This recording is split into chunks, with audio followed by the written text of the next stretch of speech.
Hello అండి. ఈరోజు మన కిచెన్‌లో కప్పు అటుకులతో నోట్లో వెన్నలా కరిగిపోయే లడ్డూలను ఎలా చేయాలో చూపించబోతున్నానండి. చాలా ఈజీగా, సింపుల్‌గా చేసుకోవచ్చండి. రుచి అయితే చాలా చాలా బావుంటదండి. పాకం పట్టే పని లేకుండా ఎవ్వరైనా సరే ఈజీగా చేసుకోవచ్చండి. జ్యూసీగా చాలా బావుంటాయండి. పిల్లలకు ఇలా స్నాక్స్‌లో లేదంటే స్వీట్ తినాలనిపించినప్పుడు అప్పటికప్పుడు చేసుకోవచ్చండి. అంత బావుంటాయి. రుచి అయితే భలేగా ఉంటది. మరి ఇక ఏమాత్రం ఆలస్యం చేయకుండా అటుకులతో లడ్డూలను ఎలా చేయాలో చూద్దాం రండి.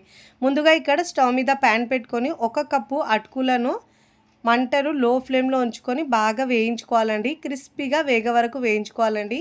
వీడియోని స్కిప్ చేయకుండా పూర్తి వీడియో చూడండి. అప్పుడే మీకు లడ్డూలనేవి పర్ఫెక్ట్‌గా వస్తాయండి. ఇప్పుడు ఇలా మంటను లో ఫ్లేమ్‌లో ఉంచుకొని క్రిస్పీగా ఫ్రై చేసుకోవాలి. చూడండి, ఇలా మనము చేతిలో తీసుకొని ఇలా ప్రెస్ చేస్తే మనకు ఇలా పిండిలాగా అయిపోవాలండి. ఇలా క్రిస్పీగా అయిపోవాలి. ఇప్పుడు స్టవ్ ఆఫ్ చేసుకొని ప్లేట్లోకి తీసుకొని పూర్తిగా చల్లారించుకోవాలి ఈ అటుకులను. ఇప్పుడు ఇదే ప్యాన్లో 1/2 కప్పు దాకా ఎండు కొబ్బరి పొడి వేసుకోవాలండి. పైన పార్ట్ నల్లగా ఉంటుంది కదండి, దాంతోపాటు నేను చిన్న ముక్కలుగా కట్ చేసుకొని మిక్సీలో గ్రైండ్ చేసుకున్నానండి. లేదంటే మీరు పైన పార్ట్ తీసైనా వేసుకోవచ్చు, గ్రేట్ చేసైనా వేసుకోవచ్చు. నేనైతే ఇలా మిక్సీలో వేసుకొని ఇలా ఒక 2 నిమిషాలు గ్రైండ్ చేసుకున్న తర్వాత ఇలా వేయించుకొని పక్కకు పెట్టుకొని పూర్తిగా చల్లారించుకోవాలి. ఇప్పుడు మిక్సీ జార్ తీసుకొని చిన్న జార్లో ముందుగా చల్లారిన అటుకులను ఇప్పుడు బరకగా గ్రైండ్ చేసుకోవాలండి. బరకగా గ్రైండ్ చేసుకుంటే లడ్డు టెక్స్చర్ అనేది టేస్ట్ చాలా బాగా వస్తుంది. ఇప్పుడు ఇక్కడ మనం కొబ్బరి పొడి పూర్తిగా చల్లారిన తర్వాత దీంట్లో 1/2 కప్పు దాకా బెల్లం పౌడర్ వేసుకుంటున్నానండి.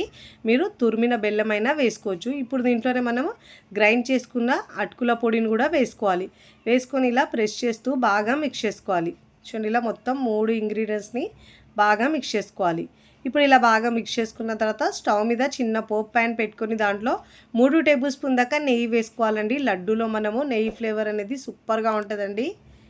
ఇప్పుడు దీంట్లో నెయ్యి వేసుకున్న తర్వాత నేను ఇక్కడ జీడిపప్పు ఇంకా కిస్మిస్ 2 ఫ్రై చేసుకుంటున్నానండి. మీకు నచ్చిన డ్రై ఫ్రూట్స్ వేసుకొని మీరు మిక్స్ చేసుకోవచ్చు, లడ్డూలు చుట్టుకోవచ్చండి.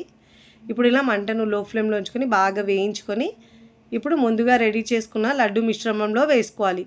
ఇప్పుడు ఇలా వేసుకున్న తర్వాత వేడి ఉంది కాబట్టి కొద్దిగా స్పూన్తో బాగా మిక్స్ చేసుకొని ఇప్పుడు ఇలా బాగా మిక్స్ చేసుకున్న తర్వాత ఇప్పుడు లడ్డూలా చుట్టుకోవాలండి. ఒకవేళ మీకు లడ్డు చుట్టడంలో కాస్త కష్టం అనిపిస్తే దీంట్లో ఒక 2-3 టేబుల్ స్పూన్ దాకా నెయ్యి అయినా లేదంటే పాలైనా వేసుకొని ఇలా బాగా ప్రెస్ చేస్తుంటే మనకు బెల్లం కరిగి లడ్డూలు అనేవి మంచిగా ఈజీగా చుట్టుకోవచ్చండి. చూడండి, ఇలా ప్రెస్ చేస్తుంటే ఈజీగా చుట్టుకోవచ్చు. ఫస్ట్ టైం నా ఛానల్ చూస్తున్న వాళ్ళు ప్లీజ్ నా ఛానల్ని సబ్స్క్రైబ్ చేసుకోండి, లైక్ చేయండి, పక్కనున్న బెల్ ఐకాన్ని ప్రెస్ చేయండి. ఇలా ప్రెస్ చేయడం వల్ల నేను పెట్టే వీడియో నోటిఫికేషన్ ముందుగా మీ హోమ్ పేజ్కి వస్తాయండి. ఇదే విధంగా అన్ని లడ్డూలను 1 బై 1 ఇలా చుట్టుకొని ప్లేట్లోకి తీసుకోవాలండి. చాలా రుచిగా ఉంటాయండి. చాలా సాఫ్ట్గా మృదువుగా నోట్లో పెట్టుకుంటే కరిగిపోయే విధంగా ఉంటాయండి. స్వీట్ తినాలనిపించినప్పుడు అప్పటికప్పుడు ఇలా హెల్తీగా చేసుకోండి. బెల్లంతో రుచి బాగుంటుంది. ఎవరైనా ఈజీగా చేసుకునే ఈ లడ్డూలు మీకు నచ్చితే తప్పకుండా ట్రై చేయండి. ట్రై చేసి ఎలా కుదిరిందో కామెంట్ ద్వారా తెలియచేయండి. మీకు ఇక్కడ ఒకటి తుంచి చూపిస్తాను, చూడండి ఎంత సాఫ్ట్గా వచ్చిందో. తుంచితేనే తెలుస్తుంది. లడ్డు చాలా మృదువుగా జ్యూసీగా భలే ఉంటుందండి.